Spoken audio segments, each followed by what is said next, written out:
All right, you'll run with it, Ben. Yeah, I think I just had to click uh, start on the live stream webinar. Cool. All right, I'll show you Oh, if you're guys. able to do it, then good. Yep. Sorry for some of the technical difficulties there. All right, so let's start from the beginning. All right, you'll run with it, Ben. Uh, yeah. Uh-oh. One sec, guys. Okay. I had myself talking to myself from the live stream. I think we're good. Cool. So yeah, today we're making a bottle opener out of aluminum. It's a little bit different than kind of your standard bottle opener. Tim Paul actually modeled this up a couple months ago. It's got some undercuts to it, and pretty exciting. We want to show you guys some of the unique features that we've come out with Toolpath, where we're able to handle undercuts in a really smart, intelligent way. We've already gone through the poll, so that's awesome. If you guys are looking for additional resources, we've got the knowledge base, YouTube, shameless plug there, and then tons of recordings on YouTube. We've got other webinars that we've covered other parts. And, and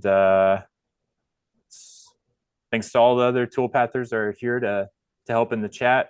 We've got Al, Pete, Justin. I can't see you guys all. Let's take a look at, we'll send it to Fusion, and then I'll start machining it. Let me stop the share.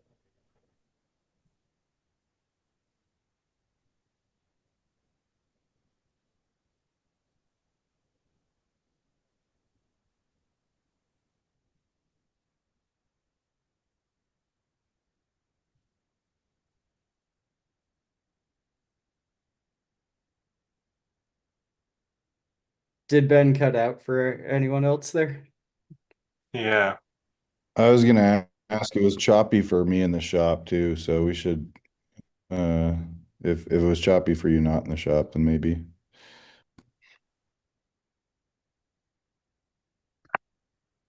All right. Well, I think as Ben sorts that out. Oh, here he is. Hey, you're back. What happened? Was I just talking to nobody for Yeah, yeah for like 5 minutes?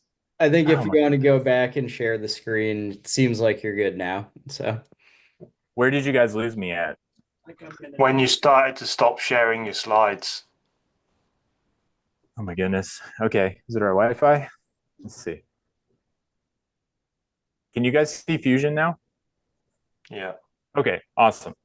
So here's our part, just to take a quicker look at it. What I've done is I've sent this to Toolpath. Oh, come on. It was working. So I've used our add-in where we can send the part to Toolpath. And in Toolpath, we've got our part. What I've done is I've created a cut config actually yesterday, 624. So I'll show you how this part looks in Toolpath real quick here. Lots of technical difficulties today.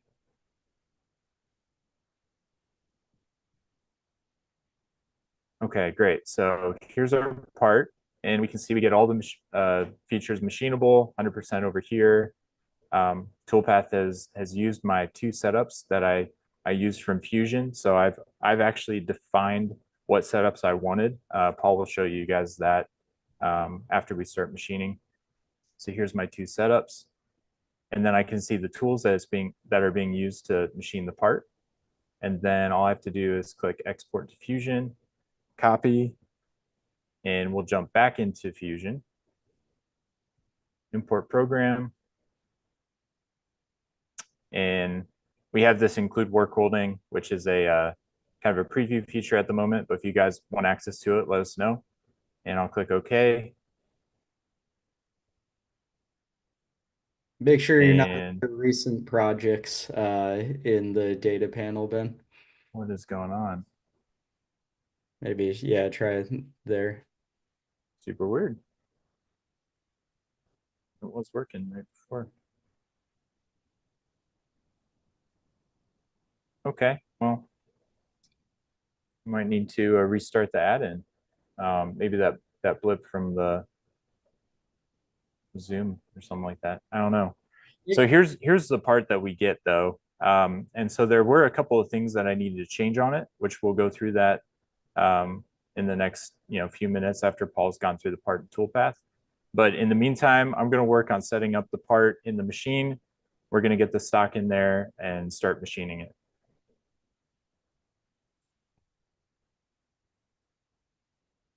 Yeah, cool. So while Ben gets that set up, I'll walk you through kind of how we used Toolpath for this part. Does everybody see my screen? Give me a thumbs up.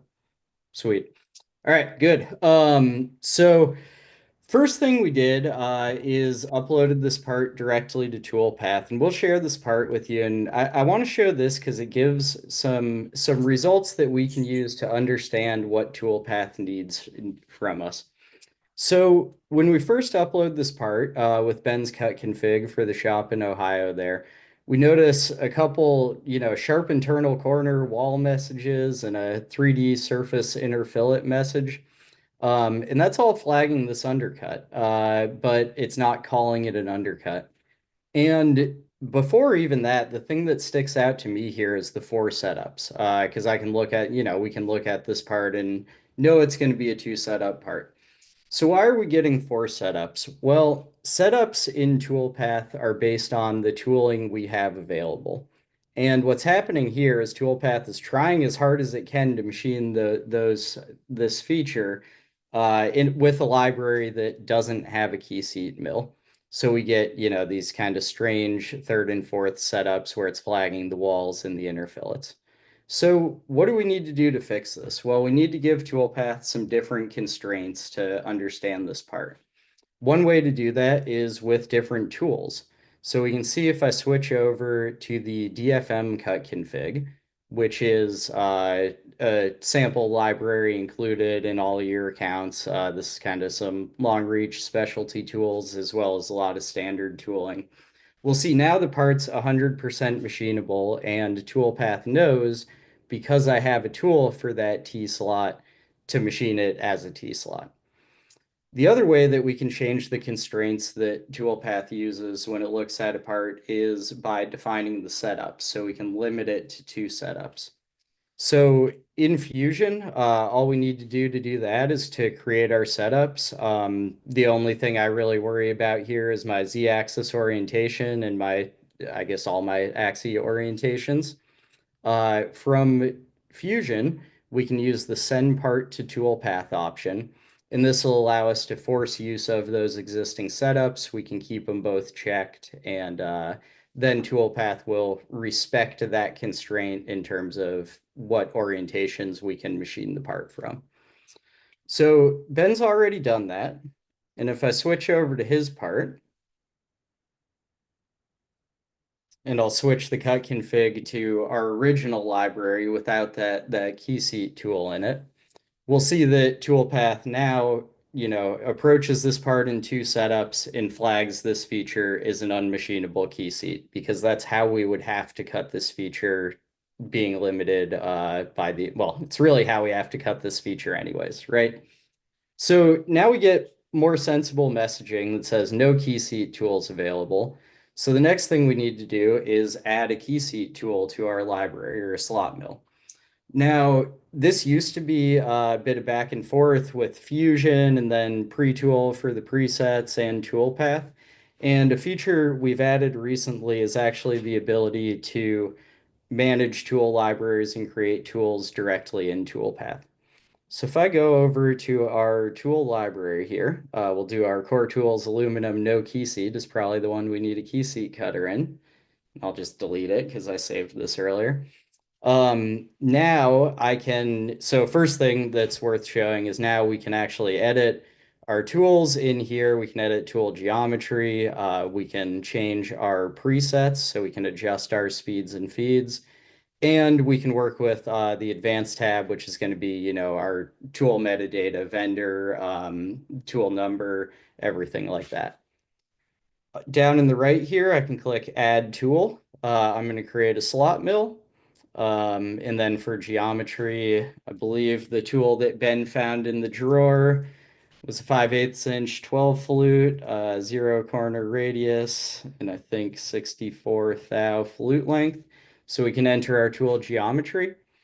I could enter a preset right now, but I want to stay consistent with my pre-tool naming. So actually what I'm going to do is hit save. And then again in the right here, I can generate the presets. And then, if I want to check that and check those speeds and feeds, make sure it's something I feel comfortable running, I can come in here, update it however I want, and then go back to tool and save it.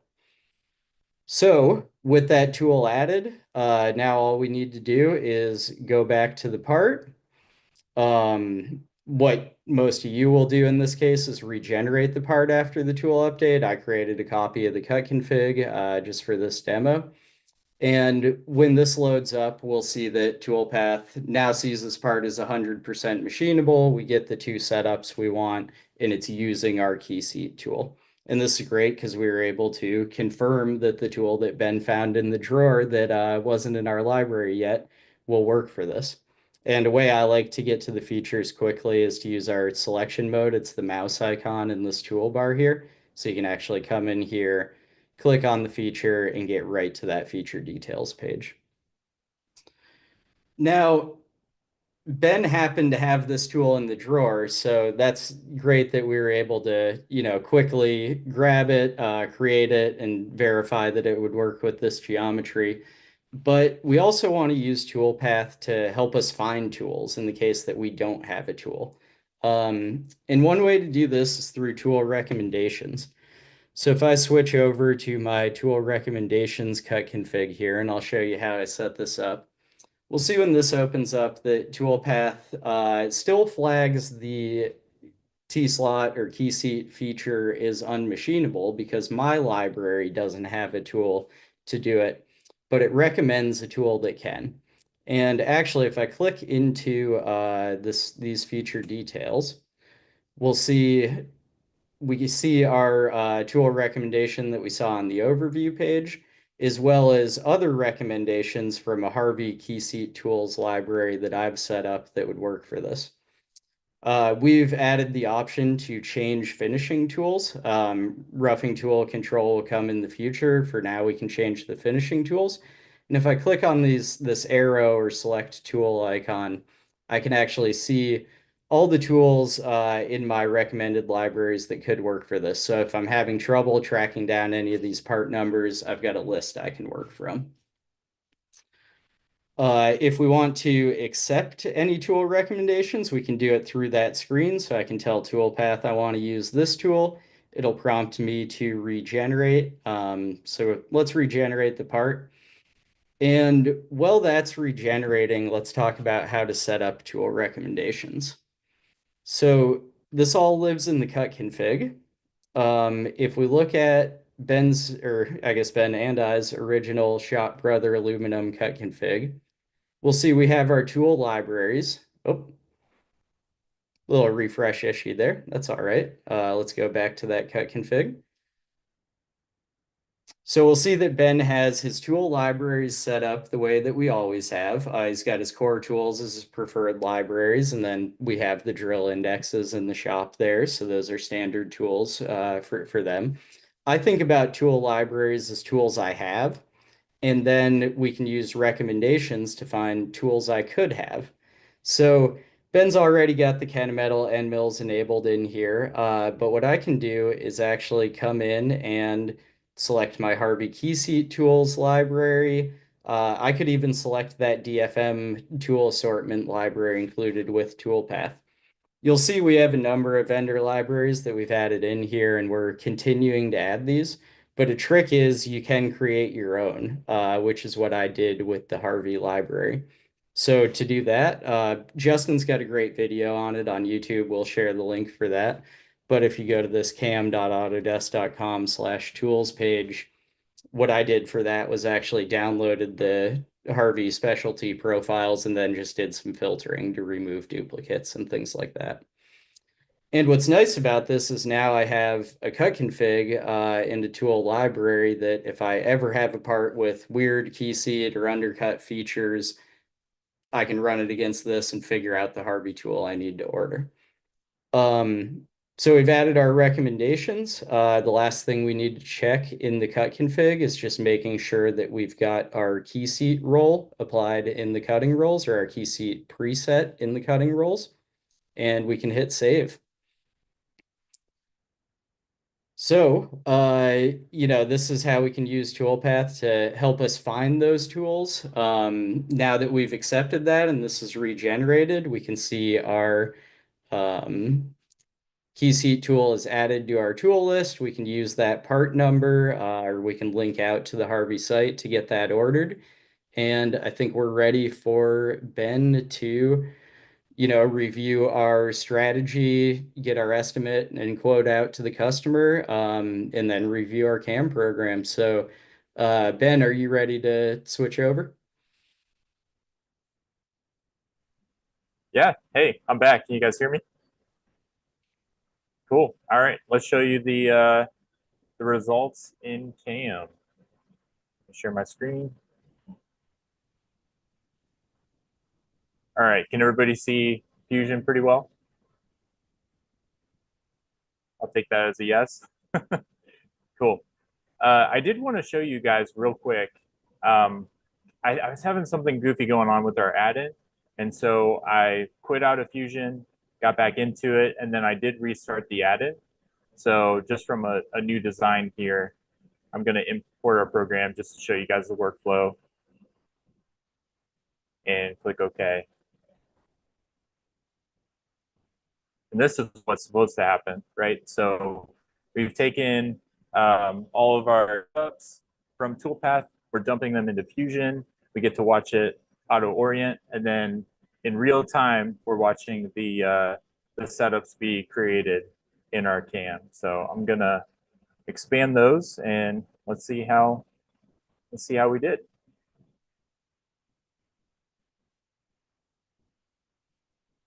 Okay, so it's still loading. Just give it a few seconds here. Fusion's a little slow today, I think. Okay. Okay, so let's just go through some of these toolpaths, and then I'll show you kind of some of the things I had to change. But overall, I think Toolpath did a good job. I didn't bring in my work holding like I have done in the past, but let's just go through this real quick. All right, so we have a 3D adaptive. If I click into this, we can see that our 3D adaptive is using our adaptive rough clearing preset, so that's awesome. And then we're also clearing this pocket. But then we come over here and we see we've got an empty toolpath, and this is actually something that we're aware of right now. But if I click into this operation, it's a pocket clearing operation, so that tells us that it's probably trying to use our traditional rough preset. And right now, for whatever reason, if we're using an adaptive rough, sometimes Toolpath tries to add an additional rough, or sorry, an additional traditional rough, and there's no material for it to take off. And that's actually what's happening with all of these here. So these are empty toolpaths. So I could either suppress them or I could just ignore them in this case. They really are doing nothing for me right now. So then using the same tool, tool number 3, which is our 3/8 tool, we go in and do a bore there. We do a facing operation, and you could argue that this is kind of inefficient. We could come into the geometry and select those faces. But here we have a 12-second operation, and if we're making one of these, I just took 6 seconds to make that change, and I only gained about 6 seconds. So it is a safe operation. Most of the time, I'll take something from Toolpath, and if it's safe, I'll usually leave it depending on the quantity that I'm making. So that's always kind of a fine balancing act. And now I have to go regenerate all of those toolpaths as well because they're dependent. So just give that a few seconds. So then we come in, we use a smaller tool for additional adaptive clearing with rest machining. Finish that wall on the inside of that bore. And then again, these guys are empty tool paths, so that's fine. Then we come in, do some additional rest machining with our smaller tool to get in those profiles. Same there. We've got another empty tool slot or an empty operation. And then we use our 1/4" end mill to finish up the wall.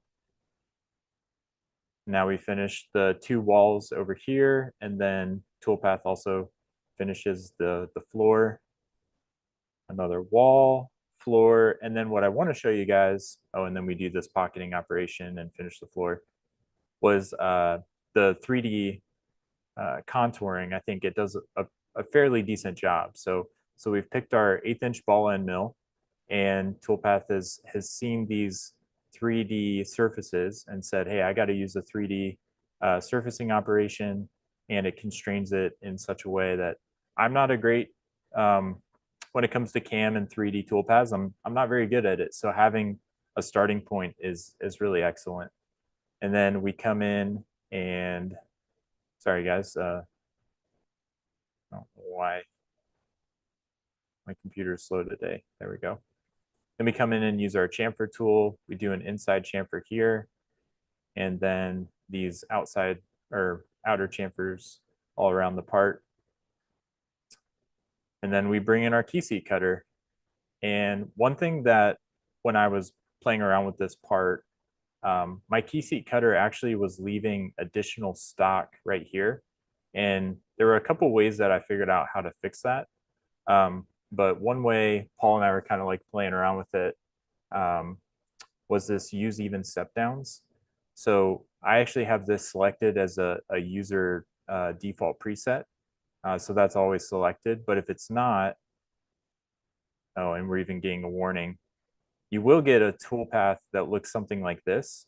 And if our stock regenerates, you should see an additional amount of stock left over. Although, Paul, it doesn't look like it's doing that. You know what's going on there? Interesting. Okay.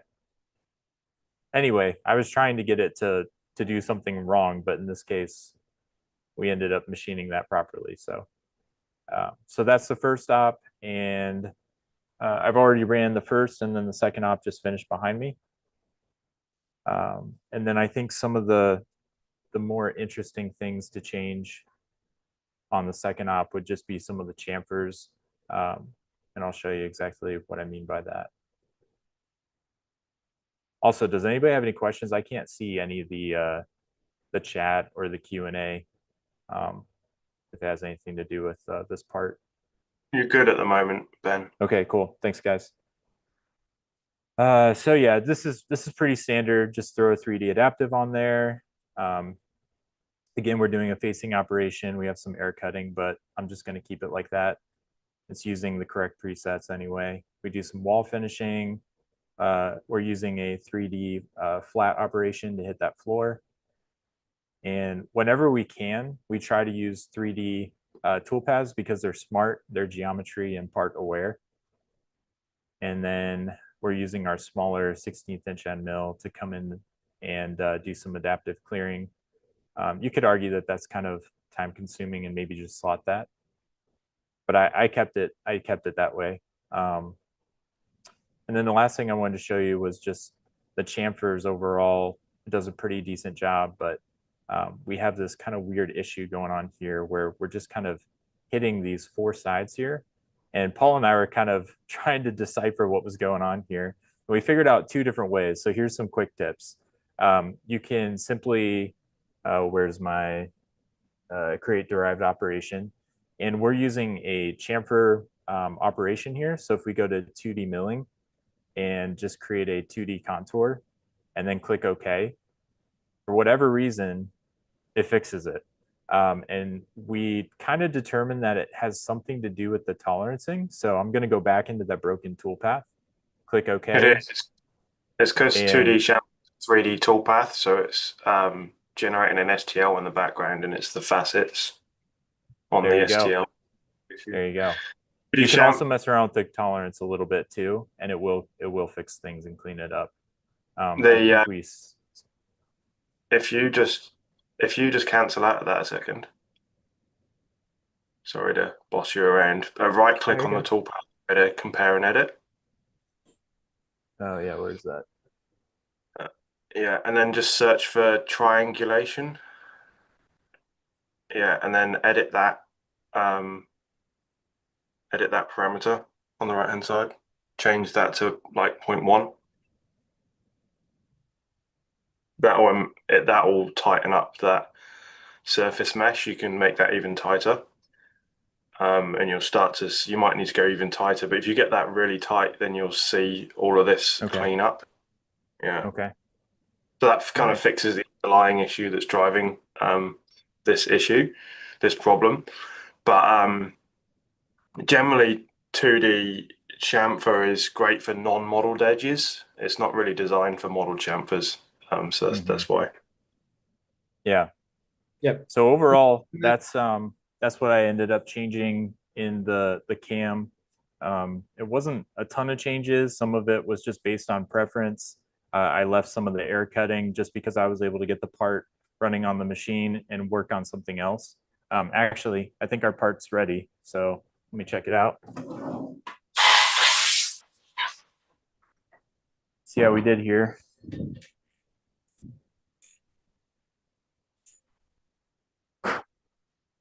There we go. I don't have any bottles to to test it on, but here's our part, all shiny aluminum. And this was from Toolpath with just a few of those changes I showed you guys. Ben, I'll run out and get you a bottle to drink from after all those technical difficulties, the way you handled it. Am I You sweating? deserve a bottle. I should just know that this happens, but I'm sorry, guys. I know it's just like, No, man, you you want it handled to the be perfect. you handled the technical difficulties so well that I need to get you a bottle to open with that. We'll do a 6-pack. All right, cool. Okay, Thanks, 6 guys. bottles you need. All right. Yeah, Well, that's it. Yeah. I just wanted to flag those derived operations are one of my favorite tricks and tips in Fusion. So, Ben used it to switch the chamfer to 2D contour, which fixed that. You also mentioned like the adaptive versus traditional roughing preference. That's a really quick way to switch that over as well. So awesome. Q&A time. I'm gonna have to get you to send down one of those bottle openers with some of the new stickers, Ben, to New Zealand. Oh yeah, yeah. If you haven't seen it yet, we've got some machine magnets. Oh, they're pretty strong. That our boy Scott Moyes made. This is I think we need a name for it. Chippy or what do we say? Pathy or Tooly or Spindle I was, I think, Spindle, one that Spindle. Ray came up with. Yeah.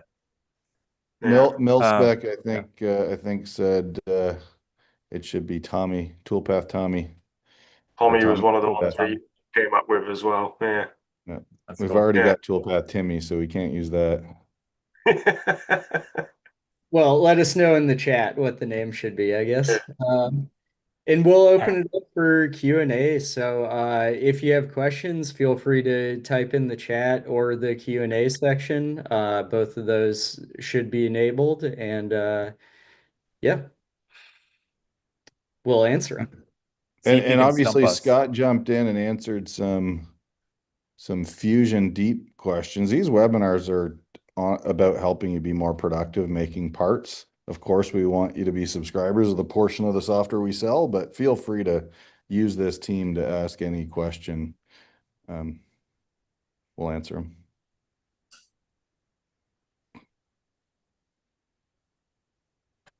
Nothing. Everyone says, wow, Toolpath is so straightforward and easy to use. I have no questions. Let's just start making some chips. That is not true. We have a whiteboard full of stuff we're going to fix this quarter. Yep. How close are we to adapt the software to including some fixtures? I think Al and Pete might have comments on that. Ben showed where we're at now, which is I'll share quickly here, and I can share as we talk through other answers. I'm in the room with Justin and our new head of engineering, so one of the two of them can answer it. Cool. Yeah. The answer is there in the web UI, we're far, probably 6 months away. But we already have this sort of beta feature that you've seen where we push fixtures down into Fusion for you. We will soon be supporting your own Fusion templates where you will be able to pick your own work holding. And then the next step after that will be to consume the work holding so that we account for it in the machining. I'm not sure if you're asking about whether we're trying to account for the fixture in the toolpaths themselves or whether you just want to know like when we will support your fixturing in Fusion or not, Yuri. But the answer is we're actively working on allowing you to basically define your fixturing in Fusion and then send that up to Toolpath.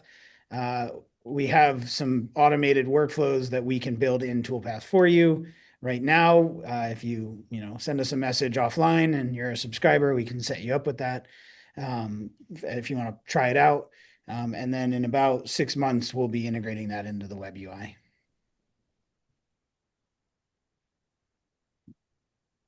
Yeah, great question. And I'm just going through showing some of the devices I've set up with where we're at now. So what Justin means by in 6 months, he means it's not a priority this quarter over the next 3 months. Yes, that's what I mean. Yes, there are like the functionality that they're showing you right now with the work holding that we import as part of the CAM is available in Fusion right now. We just need to tell you how to activate it. There's like a secret handshake you have to do. Yeah, send me an email if you're interested in checking it out. I've got a few people set up and it's nice. It saves me some assembly work in Fusion, which is always a good thing to save yourself from. Eric's question, can you force a min-max tool size? You have some standard tools that are bigger than you generally would like to use. My suggestion is take those out of your standard library and put them in your backup library so that it'll only use them if it has to. Yeah. So maybe people don't understand priority. It's probably worth you explaining priority or backup library. Sure. Go to the tool library, Paul, or whoever's sharing. Oh, you're already there. Yeah, I'm in the cut config there. So we set priority in the cut config.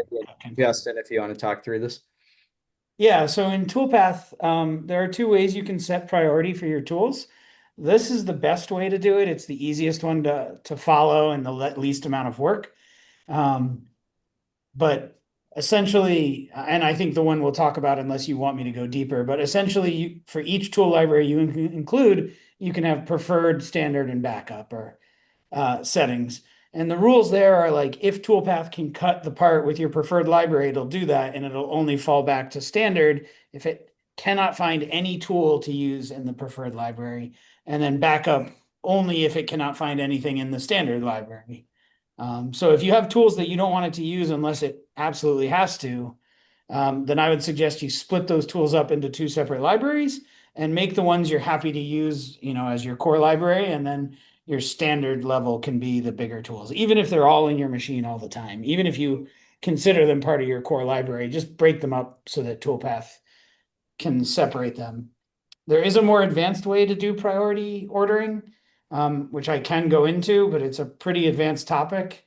I would suggest maybe we do a support call to look at your specific case if you want to use like a more complex way of doing it. And maybe in a general term too, keep asking the questions through like your intent, because what Justin just shared is how you do it today. It's good for us to understand what's your intent about how you want to tell the system how to play the game so that we can build an intuitive user experience around that, because we know it's not super intuitive right now. Yeah. And just to give a quick summary of the more advanced option Justin mentioned, so we have two layers of prioritization within the cut config. We have at the tool library level, and then we have at the cutting roll level. So we can see we can have multiple presets in the cutting rolls. And this is the second layer of prioritization. There is some setup to add those uniquely named presets to, my preferred tools, my secondary tools, my tertiary tools, all of that. But it is pretty sharp how adaptable the level of control is once you get that set up.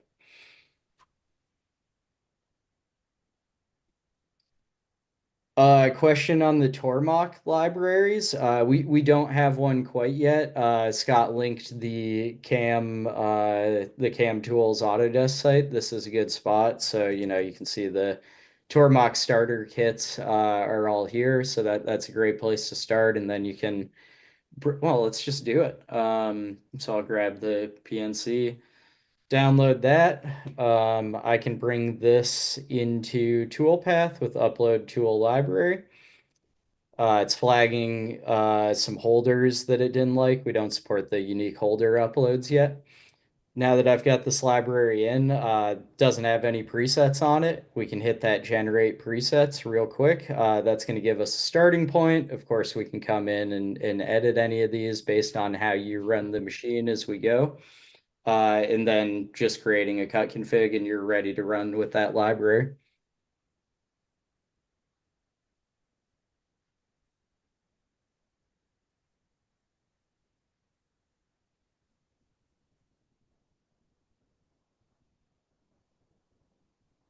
What else? Don't take it easy on us. We want to hear from you. If anyone wants to be unmuted to talk, we can do that as well. Eric, I'm curious where sorry, was it James actually? Where did you see the Tormac 1100 MX tool library? Paul had a big long list of drop down of tool libraries in his list. He wasn't using the default one. It was in one of the intro videos you mentioned. Right. Yeah, probably here. Yeah, I've got a bunch of different machines. And, this is the important thing to note when you set up is I kind of talked through some of the initial setups things today. Everything I did, once that's set up, it's set up and you can use it. This isn't something that you need to do part by part. Now you're just teasing more though. I think James is asking specifically, just give me that library. Send us an email, James. We'll send you the link to download it. We do want to think through how we make that shareable experience better. Or send us an email and we'll help you build a library for your tools. I think that might be a better fit. I mean, unless you're looking for some speeds and feeds tips for your machine, but I have a different question. If you're using the standard or a stock library from Tormach, maybe we could make something general. But yeah, it'd be good to work with you. Tormac have some kits on their website as well. That'd be, and interestingly, two of their three kits that I see on this particular page are YG kits.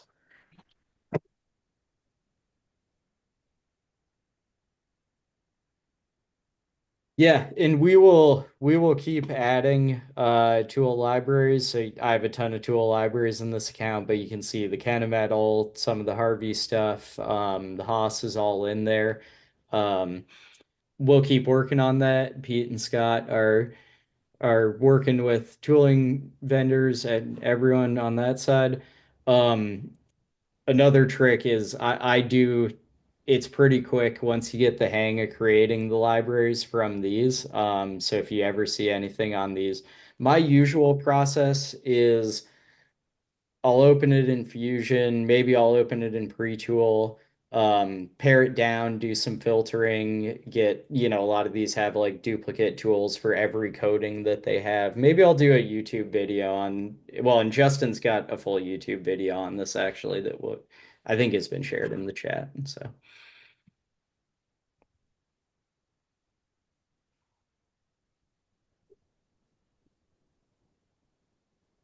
Yeah, and James, I'm just looking at the chat. Reach out, let's do an onboarding call. I'm happy to go through the tool library with you.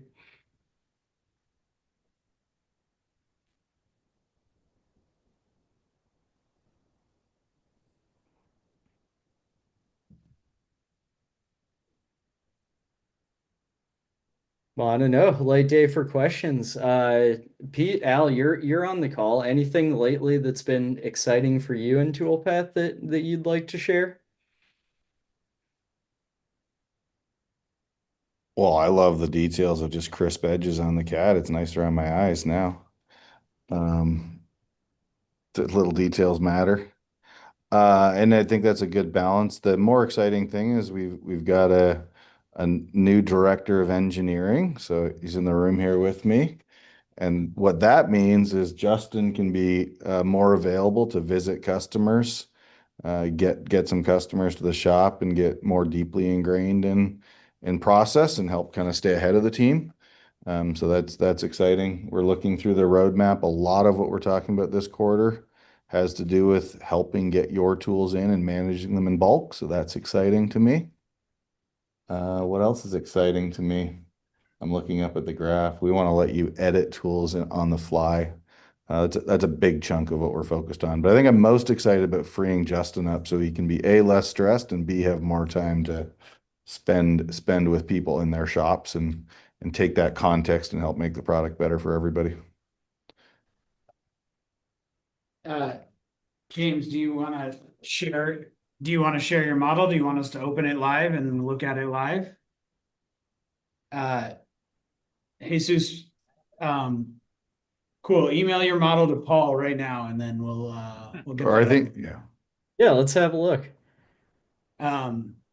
Is tapping in the horizon? Tapping is supported right now, and so is thread milling. Shameless plug, we just posted a video like 1 or 2 weeks ago on tapping and thread milling. It's on YouTube, and then I think we also have it. Where else is it? In the help center, maybe, Paul? I'm sure we can get in there too. Yeah, we've got it in the help center too. We can show some links. Let me see if I can show off thread milling. I want to double check that I have a library. So track VMC2 thread mill. Yeah, so the thing we don't do on threading is the B rep comes in dumb, and you have to basically say this hole is actually a threaded hole. That's probably the part you're missing. Yep. So this part, I believe I have a thread mill set up. It may be competing with some taps because I've edited this a little bit since, but let's look at what it does. So to apply a thread, we do that through the setups page. So any hole features you can apply a thread to. You can do it in bulk for all of them, and then you have the control. So let's put a quarter 28 on all of those. Toolpath is going to ask me to regenerate. I think the more intuitive way to do that I like doing, Paul, is click the selection mode and pick the feature, and that'll take you to the feature too. Oh, not bad. Look at I you use the product. Look at that. running some parts. I'm not 100% sure it'll work, but you should be able to manually select the thread mill as an override if it doesn't choose it. Yeah. Ooh, new feature time. Yeah, and in terms of priority between thread milling and tapping, that's one of the places that the preset layer of the prioritization comes into play as well. So now we've got our, well, reports generating, we've got our threads defined, and as soon as this completes, we'll see the tools come in and we'll see what Can you try it for me too? If you use selection mode, will it take you to the right spot? Yeah, that'll let you at least pick the tool. Yeah, I think I might have done these. So that's actually pulling a tap. Let's have a look. Where's my thread mill? Well, there we go. I think I removed the thread mill from this library at some point. But if it, well, you know what? Let's do it. Don't you wish you could add a tool while you're in that screen? That would be nice. It's almost like we told the engineering team that today. Yeah, that's great. I'm glad to hear that.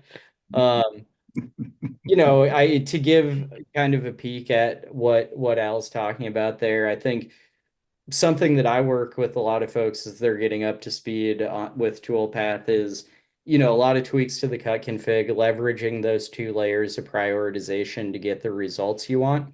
But what I'm really excited for is the ability to do that in context. So right now, if you start off with Toolpath and the pre-tool presets, speeds and feeds are a little off of what you run, it's a bit of back and forth with the library to update all of those. What I would personally love to see here is layer control where you can enter those and then have an option to override for this operation or update this preset. I always want to run this tool like this. Don't worry, Paul, we told the engineering team that today. Oh, I think they know. I think part of the reason we're having this conversation live in front of the people on the webinar, though, is it's a chance for you to agree or disagree. We want to make sure that we're taking the feedback, and Paul does that while he talks to many of you, but give us your feedback so we prioritize the most important things. There's a long list of things we know we need to automate, but what's the biggest rock? This is the biggest rock we're seeing right now. Let's make sure we answer the original question. Go out of Threadmill to that library real quick. And let's get that thread. Oh, that's true. We did get distracted. Yeah. So,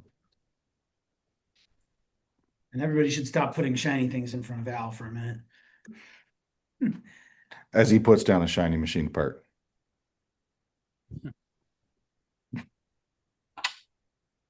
So this is using the SileX7 core library, and this is an old sample that I've beat on a little bit since. So we can see no Threadmill in the core library. Yeah, no Threadmill. Just go create a Threadmill real quick. Yeah. So let's add a tool, add our Threadmill. I'm gonna go with the defaults here for yeah. It's a quarter 20. Yeah.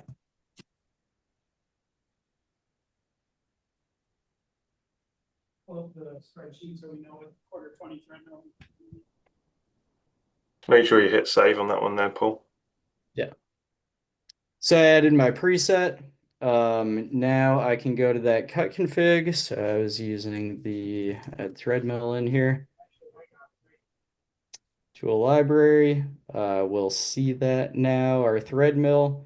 And I need to make sure that I add in that cutting roll. The cutting diameter you need is, oh, you already wrote the tool. All right. Just a sec. I'll come back to it. We can make sure it's right. I went and grabbed our quarter 20 Threadmill for him so I can give him some data. Cool. Awesome. Thank you, Justin. I don't happen to have one. So I'm adding the preset for thread milling here. I'm going to put it above tapping so it's prioritized. And then we'll just go back and check that geometry. That was the Sile library. Justin. Make the number of flutes 3, number of teeth 1. Thread pitch doesn't matter, so leave it to whatever you want. And then set the diameter to 120 thou. Cool. And where's the neck on here? Shaft diameter. Set the shaft diameter to 70 thou. Yeah, that should do it. All right. So now we can go back to that part. Stick out. It's really. We should be able to just regenerate. Yeah, it's probably worth thinking about stick out with this part, but I think it's fine. You had an inch stick out, which is insane for this Threadmill. Okay, yeah, nice. but that's fine. It'll work. Thanks for keeping us on track, Justin. So that was a good use case for how role prioritization works and how Paul set it to prioritize the thread milling over tapping in those cases. Yeah, that was great to see. Well, assuming it works. If it doesn't, override should take care of it. Yep.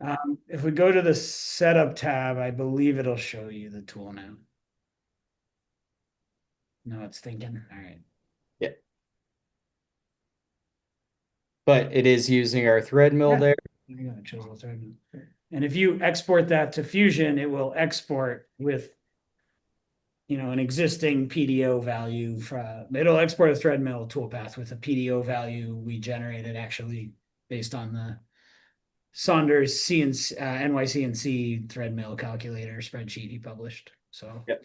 if you have your own thread mill values if you have your own PDO values, make sure you check those values. But do you know, Justin, is that a spot that the set as default in Fusion is obeyed? no, it will not be obeyed. We set it. Okay. Set as default in Fusion. No, it will not be obeyed. So Paul, since you're in the hot seat and we're all watching you, it looks like James emailed you a part. And James, to confirm, we're okay to show that live for the public. Yeah. So James sent over an F3D file. I'm gonna Wait. Did you show the thread mill toolpath yet? No, I didn't. Sorry. I'm Oh, kidding. sorry. Stop. No. There you go. All right.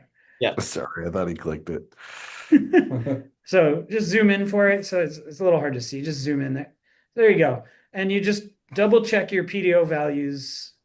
If you're not aware when you're thread milling, the PDO value that you need to set is a function of the modeled diameter of the hole and also the specific geometry of your tool and the deflection and everything. So just please do not blindly trust these PDO values. The one thing you have to understand about thread mills, and I'm sorry if I'm preaching, if you already understand all this, then it's good. But just a FYI, like the modeled diameter of the hole is what guides the thread mill toolpath. So if it's not modeled at the right diameter, then the calculated PDO value may not match what you expect. So just be careful and maybe dial that in or have a test cut. Just pay close attention to that.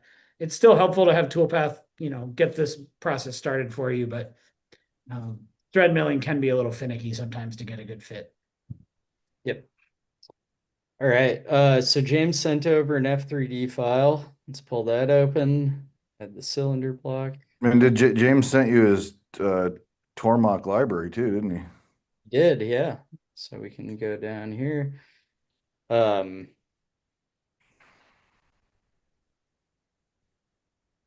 Look at me slacking on my updating Fusion, but right before the webinar. So I'll restart. If somebody else wants to share, I could send this file over.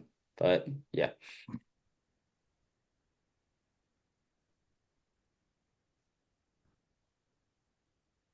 Got an email to me, I can try. Yeah.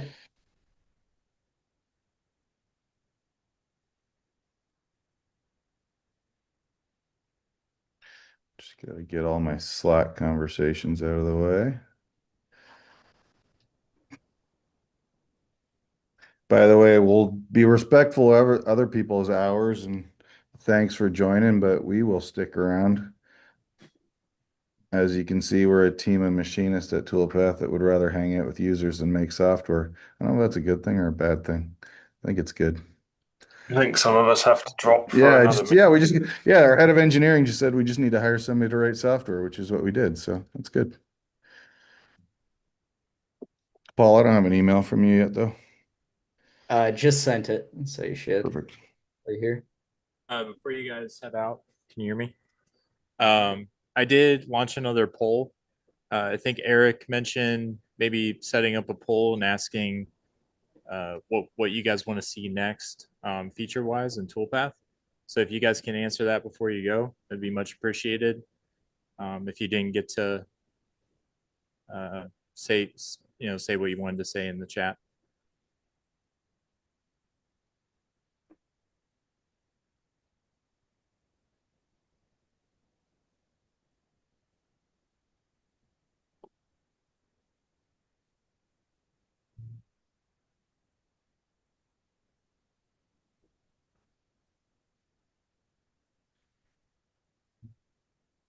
Oh, I guess I should share my screen, shouldn't I? Good on you, James, for jumping right on the Fusion update and not being like me. Oh yeah, I was good. I have mine.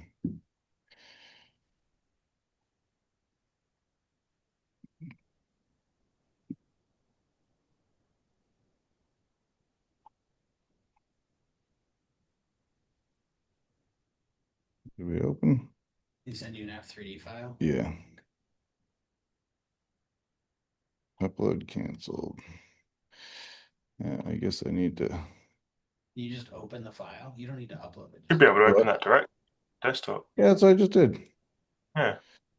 I canceled it. No. Oh, you go and upload. Just go up, open. File. Command O. 1 second. 1 second. Here. Pete, while we're sorting this out, I think there was a Here's question the about problem. dark mode in the chat. A question about what? Question about dark mode. Dark mode. It'll come at the right time. When That's the a good time is right, it will be dark mode and everybody's gonna be very happy. For us. Oh, Brad added it. Maybe it got taken out.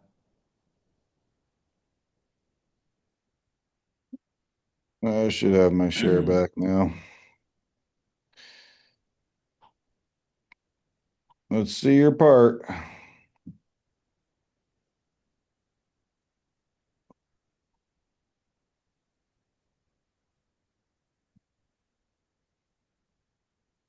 I'm gonna drop. Thanks for attending, everyone. Have a good day. No, I didn't update either, but it didn't say I needed an update. That's weird. We're gonna blame Fusion. I'll have a look at your part and shoot you an email, James. That's oh, James, you must be on. James on might the be he's on Insider. Insider. I don't work for Autodesk anymore. I don't get Insider anymore. Oh yeah. I can open it up. I'll have to update Insider too. I'm not an insider. I left Autodesk. All right. Well, thanks for coming, everyone. I appreciate the questions. Hopefully that's helpful for everyone. If you have any additional questions, feel free to get in touch. Check out the resources Ben shared earlier. And yeah, appreciate your time today. Yeah, we'll see you in the next one.